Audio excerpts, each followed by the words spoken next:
Hello friends, देखिएगा ये video जो मैं आपके साथ शेयर कर रहा हूँ इसको ध्यान से देखिएगा कि आप लोग जो है आइडिया के बारे में बहुत सारे सवाल करते हैं। तो मैं आइडिया के जो हमारे इन्वेस्टर्स या जो ट्रेडर्स हैं उनसे संबंधित जो सवाल हैं उनके जवाब जो है मैं देने की कोशिश करूंगा इस वीडियो के अंदर। दूसरी बात यह है कि मैंने अभी एक वीडियो शेयर की है थोड़ी देर पहले, तो वहाँ पर कुछ जो व्यूअर्स हैं उनका जो कमेंट्स हैं उनको पढ़ने के बाद ऐसा आभास हुआ कि आप लोगों को लगता है कि मार्केट के जो है बिल्कुल धराशायी हो जाएगी या क्रैश हो जाएगी। देखिएगा मेरा वहाँ पर जो भाव है वो सिंपल है, एक सीधी सी बात ये है कि मार्केट एक करेक्शन जो है मांग रही है। और करेक्शन का मतलब ये नहीं होता कि शेयर जो है वो बिल्कुल औने पौने दाम पे चले जाएंगे। एक अच्छा सा प्राइस करेक्शन जो है होता है समय के साथ साथ भी, टाइम वाइज करेक्शन भी और प्राइस वाइज करेक्शन भी। तो जब वैल्यूएशंस महंगे हो जाते हैं, इकोनॉमी साथ नहीं दे रही होती, तो इस तरीके के करेक्शंस होते हैं। तो बहुत सारे लोग कह रहे हैं कि जी अभी बेचकर निकल जाएं, तो देखिएगा यहाँ पर ऐसा होता है कि अगर आप ट्रेडर हैं तो आप बेचकर निकल सकते हैं, लेकिन इन्वेस्टर है, अगर इन्वेस्टर आज बेच देगा तो दोबारा खरीद ही नहीं पाएगा। तो देखिएगा बेचना तो आसान है, खरीदना बड़ा मुश्किल है। ट्रेडर के लिए क्या है, बेचना और खरीदना दोनों आसान है क्योंकि उसका काम ही यही है। तो जो ट्रेडर है, इन्वेस्टर के लिए क्या होता है कि अगर आप अच्छे प्रॉफिट पे तो एक बुक करके आपको रखना चाहिए, प्रॉफिट आप बुक कर सकते हैं। वहां पर मेरा कोई भी ऐसा आभास नहीं है कि मैं ये कह रहा हूं कि मार्केट बिल्कुल धराशायी हो जाएगी, करेक्ट हो जाएगी। मार्केट बहुत ज्यादा गिरेगी भी नहीं। मैंने आपको वहां पर बोला 10,400 तक इसलिए बोला है क्योंकि देखिएगा बहुत सारे लोग अभी भी साइड लाइन में बैठे हुए हैं जो पैसा लेके बैठे हुए हैं, और जब वो सारे लोग रेल में बैठ जाएंगे, ट्रेन में बैठ जाएंगे, तब मार्केट दोबारा चलेगी। तो सीधी सी बात है, मार्केट की स्ट्रेंथ उसी से आती है। फिर यूएस के इलेक्शंस हैं, वैल्यूएशंस ऊपर की साइड आ गए हैं, जीडीपी के ऊपर जो डेटा वो किस तरीके से आ रहे हैं, तो जो सारे पैरामीटर्स हैं उन सबको देखते हुए मैंने आपके साथ वो बात की। तो ऐसा नहीं है कि मैं बिल्कुल ये कह रहा हूं कि मार्केट पहले मार्च के तरीके से लेवल पे चली जाएगी, लेकिन 700-800 पॉइंट की करेक्शन भी जब होती है तो प्राइस के अंदर जो है स्मॉल और मिड कैप के जो शेयर्स हैं उनमें बहुत अच्छे प्राइस नीचे की तरफ मिल जाते हैं। 30-40% तक जो है ऊपर के प्राइस से वो करेक्ट वैल्यू पर मिल जाते हैं। ऐसा हमने पास्ट में देखा है, तो वही बात मैंने आपके साथ शेयर की है। ऐसा नहीं है कि सारी मार्केट आपकी धराशायी हो जाएगी, मेरा ऐसा कोई भी आवाज नहीं था उसके अंदर, बट एक करेक्शन जो है जरूर से जरूर आने की जो है पूरी संभावना हमें लगती है। अब आइएगा अपने मुद्दे पर जो है बात करते हैं। तो देखिएगा वोडाफोन आइडिया सबका चहेता, सबका प्यारा, ट्रेडर की पसंदीदा और सबको न्यूज में रखने वाला वोडाफोन आइडिया आज भी न्यूज़ है। 4 सितंबर की डेट है, मेरे सामने कॉर्पोरेट अनाउंसमेंट है उनकी, और कॉर्पोरेट अनाउंसमेंट है कि बीएससी की जो साइट है वहाँ से हमने ली है।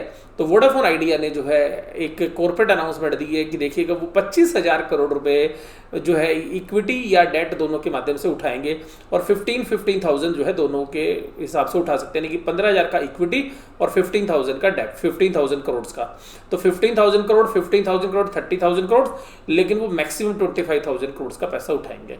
अब बात है, पहले बात करते हैं ट्रेडर के एंगल से। तो देखिएगा ट्रेडर ने तो बहुत अच्छे पैसे बना लिए, और जिस दिन डिसीजन हुआ था तो मैंने भी आपके साथ वीडियो बात में यही शेयर की थी कि देखिएगा पैसा रेज होगा, और जो यहाँ पर बैलेंस शीट है वो बिल्कुल वीक है। मैंने फाइनेंशियल्स की भी बात की थी, तो यहाँ पर विदाउट फर्दर कैपिटल जो है कुछ भी रिवाइव नहीं हो सकता। तो देखिएगा जो ट्रेडर्स हैं वो अपने स्टॉप लॉस के साथ जो है बैठे रहे, लेकिन मुझे भी लगता है कि ट्रेडर्स को एक मूव ज़्यादा से ज़्यादा जो है 17-18 रुपये तक का मिल सकता है। इसके आगे जो है हमें फंडामेंटल वैल्यू बिल्कुल भी नहीं लगती है। तो मुझे तो ऐसा लगता है जो 12-13 रुपये जो प्राइस है ये सब जो है फैक्टर इन हो चुके हैं। जो भी न्यूज़ फ्लो था, जो सुप्रीम कोर्ट के अंदर जो इनको टाइम मिला है, उस सब टाइम को देखते हुए अभी भी कंपनी क्लियर आसान नहीं है, क्योंकि अगर टेक्नोलॉजी की बात करें तो ये टेक्नोलॉजी अपग्रेडेशन नहीं है इस कंपनी में। और 25,000 करोड़ रुपए लगा के अगर आप टेक्नोलॉजी अपग्रेडेशन करेंगे फिर उसकी रिटर्न्स आएगी, आपको इंटरेस्ट की पेमेंट करनी है, तो एक लंबा खासा समय जो है लग सकता है। फिर भी इक्विटी इतनी बड़ी है कि वो ईपीएस में जनरेट नहीं होगा। तो देखिएगा सबसे पहली बात क्या है कि जो इन्वेस्टर्स हैं, मैं तो इन्वेस्टर्स के एंगल से यही बात कहूँगा, क्योंकि मैं खुद इस तरीके के शेयर्स में कभी इन्वेस्टमेंट नहीं करता हूँ। इतनी बड़ी इक्विटी, इतने ज़्यादा लॉस, नेगेटिव के अंदर जो है आपकी बुक वैल्यू चली गई है शेयर्स की, कोई फ्यूचर के अंदर हमारे को कोई सर्टन या कोई ब्लूप्रिंट जो है साफ साफ नजर नहीं आ रहा। तो फंडामेंटल इन्वेस्टर्स के नज़र से मुझे ये शेयर्स अब बिल्कुल भी पसंद नहीं है। हालांकि जो है 8-9 रुपए के हिसाब से जो है हमें लगता था कि थोड़ी वैल्यू जब जजमेंट आएगा तो वो वैल्यू बनेगी, मैक्सिमम से मैक्सिमम 17-18 रुपए। अभी हम इसके ऊपर भी बात करेंगे कि जो फैसला इन्होंने किया है वो क्या है। वो फैसला ये है कि देखिएगा ये पैसा उठाएंगे। मुझे ऐसा लगता है कि ये जो पैसा उठाएंगे तो इन्होंने सारी ऑप्शन खुली रखी है, नेशनल प्लस इंटरनेशनल, क्योंकि उन्होंने जीडीआर का भी जिक्र किया है, एडीआर का भी जिक्र किया है, इक्विटी शेयर्स की भी बात करी है, कन्वर्टेबल डिवेंचर्स की भी बात की है, वारंट्स की भी बात की है। तो देखिएगा ये जो पैसा कहाँ से आएगा ना, ये बड़ा इंपॉर्टेंट है। अगर ये 15,000 करोड़ जो इक्विटी में इन्होंने लेना, अगर ये फंडिंग्स बिरला ग्रुप की कंपनीज करती हैं या वोडाफोन पीएलसी यानी कि जो वोडाफोन की पब्लिक लिमिटेड कंपनी है, यानी कि जो आप इंटरनेशनल कंपनी बोल सकते हैं, जो वोडाफोन की मेन कंपनी, अगर वहां से पैसा आता है ग्रुप कंपनी से, तो फिर देखिएगा ये जो मैं आपको 18 रुपए के प्राइस बता रहा हूँ, ये बहुत आराम से आपको आते हुए नजर आएंगे। अगर इक्विटी कहाँ से आती है, यानी कि नए शेयर्स या तो वोडाफोन पीएलसी डालती है या बिरला ग्रुप की जो कंपनी जैसे ग्रासिम है, एबी कैपिटल है या एबी फैशंस हैं या अल्ट्राटेक सीमेंट्स है, अगर यहाँ से पैसा आता है तो। लेकिन यहाँ से इनकी खुद की कंपनियों की, अब एबी कैपिटल है तो खुद कैपिटल रेज, वो सॉरी एबी फैशन ने तो भी खुद पैसा रेज किया, वो कहाँ से दे देगा पैसा। दूसरी बात है एबी कैपिटल वैसे खुद परेशानी से जूझ रही है। हाँ, पैसा इनको मिल सकता है अल्ट्राटेक सीमेंट से। अल्ट्राटेक सीमेंट इनकी कैश जनरेटिंग कंपनी है, अगर वहां से अगर कैश देते हैं तो फिर वहां के शेयर होल्डर चिल्लाएंगे। अगर वो यहाँ पे इन्वेस्ट कर दें तो देखिएगा काफी कंफर्ट आ सकता है इसके अंदर। दूसरी बात यह है कि ग्रासिम के अंदर से या इसी तरीके की जो और ग्रुप कंपनीज, अगर वहां से पैसा अगर बिरलाज लगाते हैं इसके अंदर, तो जो है एक अच्छा कंफर्ट जो है इस शेयर के अंदर आ सकता है। तब जो है इन्वेस्टर इसके अंदर बने रह सकते हैं और तब भी अभी जो 12 रुपए के प्राइस है, यहाँ से भी 50% का राइज हमें देखने के लिए मिल सकता है। या वोडाफोन पीएलसी पैसा लगा दे। यहाँ पर एक और ट्विस्ट हो सकता है। ये जो ट्विस्ट है वो ये है कि कोई इंटरनेशनल प्लेयर इनको जो है इंटरेस्ट करने के लिए तैयार हो जाए, या कोई इंटरनेशनल जो कंपनी, जैसे कि पीछे मीडिया में खबर भी थी कि वेरिजोन जाके इसमें इन्वेस्ट करेगा, लेकिन बाद में उसका खंडन हो गया। ये जो सारी खबरें होती है ना, आप जो सुनते हैं, ये सब ऑपरेटर चलवाते हैं और सोशल मीडिया पर ऐसे चलवाते हैं क्योंकि उनको अपना माल बेचना होता है। तो उन्होंने बड़ी क्वांटिटी में ना जजमेंट से पहले शेयर खरीद रखे होते हैं, तो उसको पहले भगाते हैं और भगने के बाद जब रिटेलर उसको पकड़ने के लिए पहुंचता है तो उसको जो है वहां पर उनको माल चिपकाना भी होता है। तो हो सकता है कि अभी 13-14 रुपए जो है ट्रेडिंग में आपको देखने के लिए मिल सकता है बड़े आराम से। लेकिन अब ये शेयर्स के अंदर जो भी कुछ होना था वो सब हो गया। अब जो कुछ भी होगा फंडामेंटल बेसिस पे, तो फंडामेंटल बेसिस पे यही है कि अगर जो है वोडाफोन आइडिया के अंदर जो बिरला ग्रुप है, अगर वो खुद पैसे डालता है इसके अंदर या जो है वोडाफोन पैसा डालता है, तो ही जो है कुछ राहत मिल सकती है। और 15,000 करोड़ का जो डेट है वो कहाँ से आएगा, या इनको एक और है कि कोई बाहर का पार्टनर मिल जाए, जैसे वेरिजोन, गूगल, माइक्रोसॉफ्ट, इस तरीके की कोई कंपनी जो है, या फेसबुक, या कोई और प्राइवेट इक्विटी प्लेयर्स अगर इनके साथ जो है एज ए पार्टनर अगर इनके साथ आता है, तो हो सकता है कि यहाँ पर जो है इस तरीके से जो है इसके अंदर हमें 17-18 या हो सकता है उस केस में तो जो है 20-22 रुपए तक के भी प्राइस आपको दिख सकते हैं। लेकिन लॉन्ग टर्म के अंदर मुझे कोई ऐसी बहुत बड़ी फंडामेंटल वैल्यू नहीं लग रही है इसके अंदर। इस तरीके के शेयर्स में अगर कुछ बनेगा भी तो बहुत लंबे टाइम के अंदर ये आपको थका देगा। आप बिरला ग्रुप की और कंपनीज को देख लो ना, एबी कैपिटल देखिएगा, सारे एनालिसिस्ट कहते कहते मर गए, 200 रुपए में सबने आपको दिलवा दिया।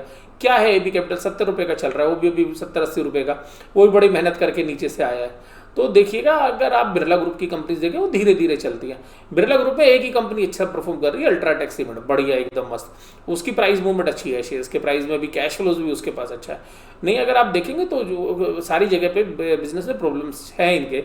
एबी बिरला जो आदित्य बिरला फैशन है, देखिएगा उसके शेयर प्राइस कहाँ ऊपर से देखिए नीचे आ गए एकदम, और यहाँ पर भी उनको राइट इशू के माध्यम से पैसा लेना पड़ा। तो यहाँ पर मुझे ऐसा लगता है कि इन्वेस्टर्स को जो है यहाँ पे ज़्यादा सोच विचार नहीं करना चाहिए।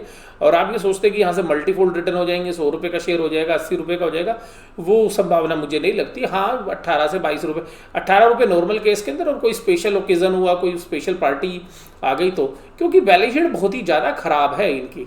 अब बात करते हैं ट्रेडर के एंगल से। देखिएगा ट्रेडर के लिए एक रेंज थी 9 रुपये से 12 रुपये, खेलने के लिए बहुत बढ़िया। 8-8.5 रुपये में लिया, 9 रुपये में लिया और 11-12 रुपये में सेल कर दिया, तो वो ट्रेडिंग रेंज जो है अभी भी चलती रहेगी। तो खिलाते रहेंगे, आप भी खेलते रहेंगे, क्योंकि फ्यूचर्स एंड ऑप्शन का जो शेयर है ये। और अभी आप देखिएगा बहुत रिसेंटली आपको ऐसी कुछ खबरें सुनने के लिए मिलेंगी, क्योंकि कुछ लोग जो है इस बात को अपोज कर रहे हैं कि जो इतनी छोटी वैल्यू का शेयर जो है फ्यूचर्स एंड ऑप्शंस में जो है बहुत सारे लोगों की जो पैसे बर्बाद कर देता है, और बड़े ऑपरेटर्स जो हैं यहाँ पर रिटेल वालों को जो फंसा देते हैं फ्यूचर्स एंड ऑप्शन के सौदों की वजह से। तो यहाँ पर इस शेयर्स को जो है फ्यूचर्स एंड ऑप्शन से निकालने की भी जो है डिमांड चल रही है। अगर वहाँ से ये फ्यूचर्स एंड ऑप्शन से ये शेयर्स निकलेगा तो फिर देखिएगा इसके अंदर जो वोलेटिलिटी है वो इतनी नहीं रहेगी, फिर ये बिल्कुल सुस्त जो है पड़ जाते हैं ऐसे शेयर्स जब फ्यूचर्स एंड ऑप्शन से बाहर आते हैं। तो यहाँ पर मैंने वोडाफोन आइडिया के बारे में बात की। तो ट्रेडर तो देखिएगा अपना ट्रेड करते रहिएगा, क्योंकि वॉल्यूम है तो आपको तो वॉलेटिलिटी चाहिए। अपने स्ट्रिक्ट स्टॉप लॉस के साथ जो है आप शॉर्ट और लॉन्ग करते रहिएगा। लेकिन इन्वेस्टर्स के लिए मुझे नहीं लगता कि अब जो है 12 रुपये के अच्छे प्राइस आ गए हैं और जिन्होंने 8, 9, 10 रुपये में है उनको एग्जिट करके निकल जाना चाहिए। और आपको कुछ उम्मीद है इससे ये जो कर्जा ले रहे हैं तो भाई साहब इससे तो और कर्जे में डूब जाएगी कंपनी, और ब्याज देना है, नंबर ऑफ शेयर्स और इशू करेंगे तो और शेयर्स इशू हो जाएंगे, आपको ईपीएस तो कभी मिलनी नहीं। मुझे तो लगता नहीं अगले 2-3 साल में इसका कभी प्रॉफिट भी पॉजिटिव आता हुआ नजर आएगा। तो क्यों ऐसे डूबते हुए जहाज में बैठने की क्या जरूरत है? तो डूबते हुए जहाज से उतर जाओ और जो है बाहर निकलो। और ज़्यादा आपको जो भी राय मेरी लग रही है वो सर, जो भी ज़्यादा मैंने आपके साथ बात की है वो इस बात से पे जो है गौर करना चाहिए आपको कि मुझे इसके फंडामेंटल्स वीक लग रहे हैं। फिर भी अपना जो भी कोई निवेश का जो अंतिम फैसला लें अपने फाइनेंशियल एडवाइजर से सलाह लेने के बाद करें। और जो कि स्टॉक मार्केट जो है रिस्क से और रिटर्न से भरा हुआ है, तो मैं और मेरा चैनल केवल इसको आपको एजुकेशनल पर्पसेस के लिए बातें समझा रहे हैं। फाइनल डिसीजन आपका है, अपने फाइनेंशियल एडवाइजर सलाह लीजिएगा। मैं और मेरा चैनल किसी भी तरीके से इसके लिए जो है जिम्मेदार नहीं होगा। और आपको ये वीडियो कैसी लगी जरूर से जरूर आप मुझे कमेंट बॉक्स में बताइएगा। वीडियो देखने के लिए धन्यवाद। Thank you very much.